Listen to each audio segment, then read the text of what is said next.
السلام علیکم ورحمۃ اللہ وبرکاتہ۔ آپ لوگ کیسے ہیں؟ امید کرتا ہوں آپ لوگ خیریت سے ہوں گے دوستوں۔ آج کے دور میں کچھ سال پہلے تک حفصہ کو اسیبینیا کہا جاتا تھا اور آج کل کی اوتوفیا کہا جاتا ہے۔ عرب حفصہ کے بادشاہ کو نجاشی کا لقب دیتے رہے۔ اسامہ بن ابزر مشہور نجاشی تھا جس نے خوش قسمتی سے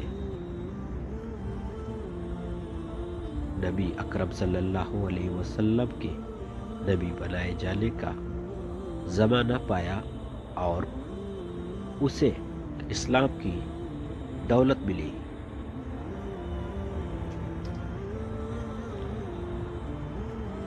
حفصہ کا مذہب اور ان کا رہن سہن شروع سے ہی مصر عرب کے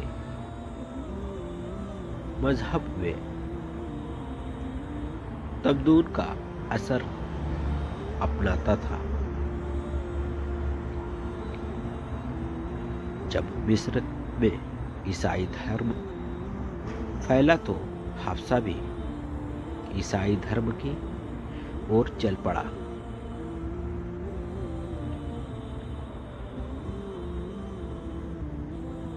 کچھ سال پہلے تک ابیسینیا کا حکمراں عیسائی تھا۔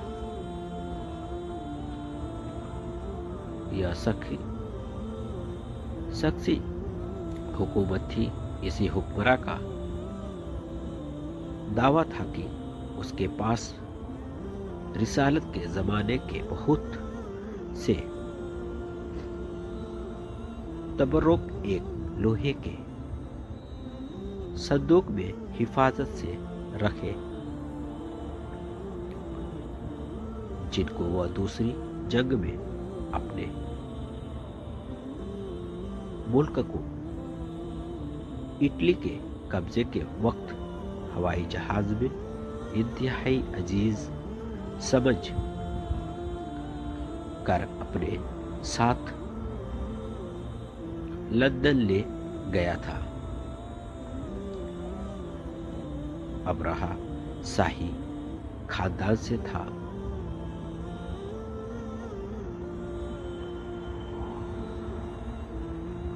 اور نکٹا تھا، اسی لیے عرب والے اس کو ابرہہ الاسرم کہتے تھے۔ عربی میں اسرم ناک کٹے کو کہتے ہیں۔ اس کی حکومت کی شروعات 525 عیسوی میں سے ہوتی ہے۔ یہ عیسائی دھرم میں بڑی جوشیلی تھا۔ اس نے بہت سے گرجا بنائے۔ سب سے بڑا اور مشہور گرجا راجدھانی سنا میں بنوایا، جس کو اب الکلیس کہتے ہیں، جو یونانی لفظ میں کلیسا کا عربی بنایا ہوا ہے۔ یہ گرجا بناوٹ کے اعتبار سے بے مثال ہے۔ اس نے یہ تمنا ظاہر کی کہ عرب والے جو مکہ میں حج کرنے جمع ہوتے ہیں ان پر سب کا رخ اس کلیسا کی طرف موڑ دیا جائے اور یہی حج کی جگہ بن جائے۔ عربوں نے جب یہ سنا تو بہت بگڑے۔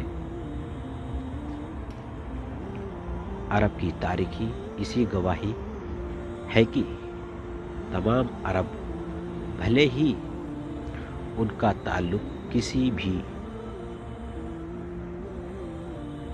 مذہب یا فرقے سے ہو۔ کعبے کی بہت زیادہ عظمت کرتے اور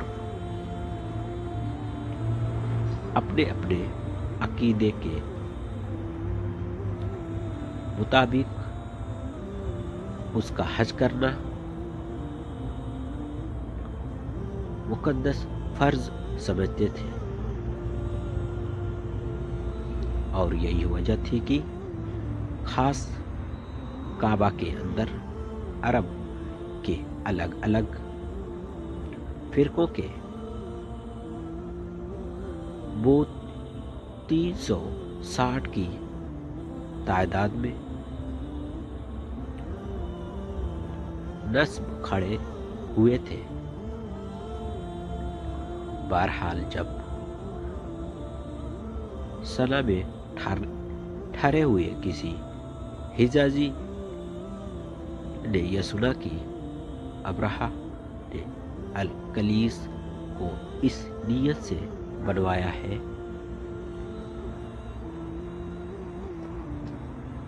تو اس کو غصہ آیا اور اس نے رات ہی میں موقع پا کر اس کلیسا کو ناجس کر دیا۔ ابرہہ کو جب یہ صبح کو یہ معلوم ہوا تو اور تحقیق کے بعد پتہ چلا کہ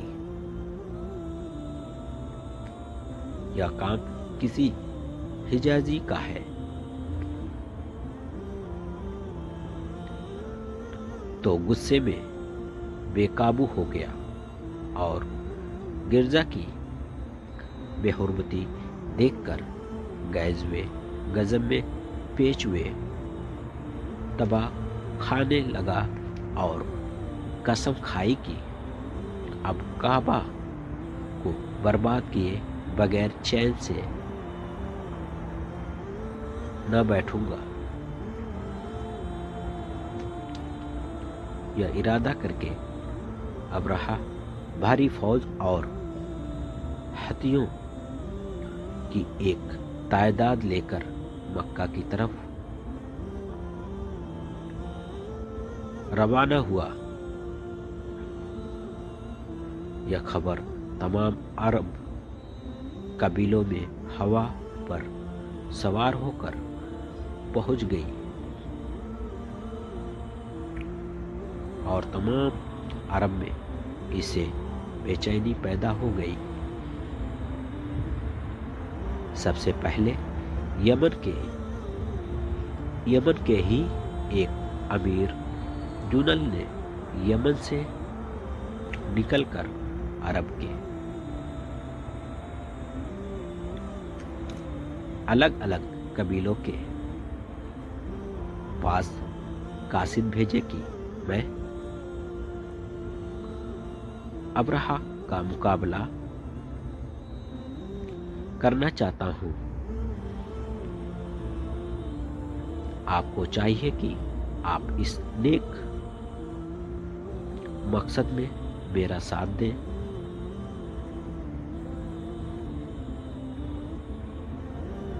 چنانچہ وہ آگے بڑھ کر ابرہہ کے مقابلے میں آ گیا اور اسے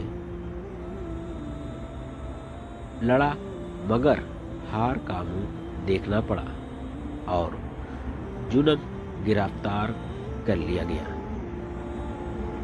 اس کے بعد کچھ اور مخالفتوں کا مقابلہ کرتا ہوا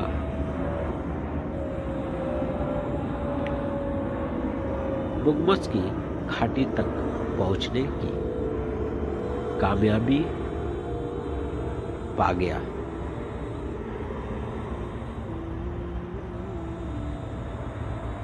السلام علیکم ورحمۃ اللہ وبرکاتہ۔ پلیز سبسکرائب اور لائک ضرور کریں۔ اللہ حافظ۔